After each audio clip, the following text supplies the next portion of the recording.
Welcome to the Empowered Life channel. My name is Yvonne, and this channel is all about bringing you content that's empowering, encouraging and inspiring.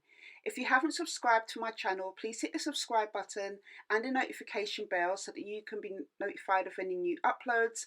And if you like the content that I share, please hit the thumbs up button. So today I'm starting a new series called Inspirational People. This is a series about different people I have found inspirational, courageous, and have had a huge influence on my own journey to living an empowered life. So in today's episode, we are going to look at Jackie Pullinger. She was born in 1944 and she is a British Protestant Christian charismatic missionary to Hong Kong and founder of St. Stephen's Society.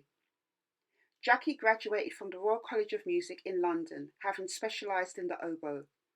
At the age of 22, she wanted to be a missionary, so she wrote to various missionary organisations.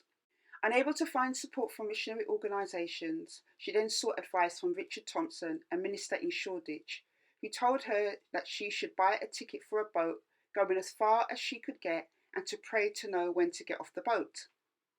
At first, she wanted to go to Africa, but then she had a dream that impressed upon her the idea of going to Hong Kong.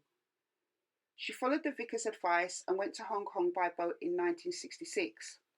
However, when she arrived, she knew no one there and had only $10 on hand. The only reason the immigration officers allowed her in was because her mother's grandson was a police officer there. She found work as a primary school teacher in the Kowloon walled city, which in the 1960s was not policed and consequently had become one of the world's largest opium-producing centres, run by Chinese criminal triad gangs. Jackie got to know some of the gang members and leaders, despite the danger, and helped them to find that Jesus can give a purpose and reason for living without having to use drugs. Later, she established a youth centre that helped the drug addicts and street sleepers inside the walled city.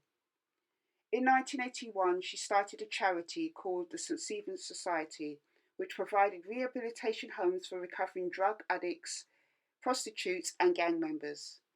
By December 2007, it housed 200 people.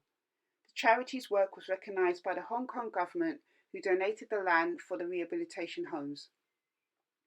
Instead of giving them medications, they live in a family environment and are helped to withdraw from drugs with prayer and support.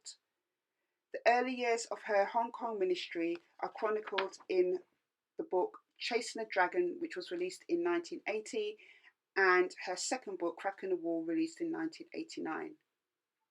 She transformed many lives through displaying love in action. It is easy to say Jesus loves you, but what does it mean to someone who does not know him? Rather, by going out of her way to support and provide for the less fortunate, she showed Jesus in a way they could understand. Now for me, Jackie Pullinger has had a huge influence on my courageous walk. I first came across Jackie Pullinger's work 10 years ago when I bought her first book, Chasing the Dragon. The reason why I found Jackie Pullinger inspirational is not only because of her reliance and faith in God, trusting God for all her needs when she had nothing, but also because of her courage. If you could only imagine having to board a boat, not knowing where you're going with only $10 to hand, just because you had a burning desire to be a missionary and to follow the call of God. Her determination and her strength was against all odds, and in reading her book, and I'm going to leave a link in the description bar below, it shows you that in spite of whatever challenges life can bring up, you can overcome them. It is most importantly doable when you have faith in God. Her compassion and heart for those despised and written off by society is admirable. She didn't have to do the things that she did, but because she wanted to show the love of Jesus in action by helping those less fortunate, many people got to know Christ through her. She fed them when no one else would feed them, loved them when no one else loved them, and showed compassion to them even when they did things that society would deem as unacceptable. I'm thankful for the life of Jackie Pullinger because through her work and through the things that she's achieved, she has shown me that it is possible to live a life of faith. It is possible to live a life outside of the norms of society and to do great exploits for God. I found her to be encouraging in my own recent journey when I went to the other side of the world, not knowing anybody over there, to go and host an event to help survivors of childhood sexual abuse.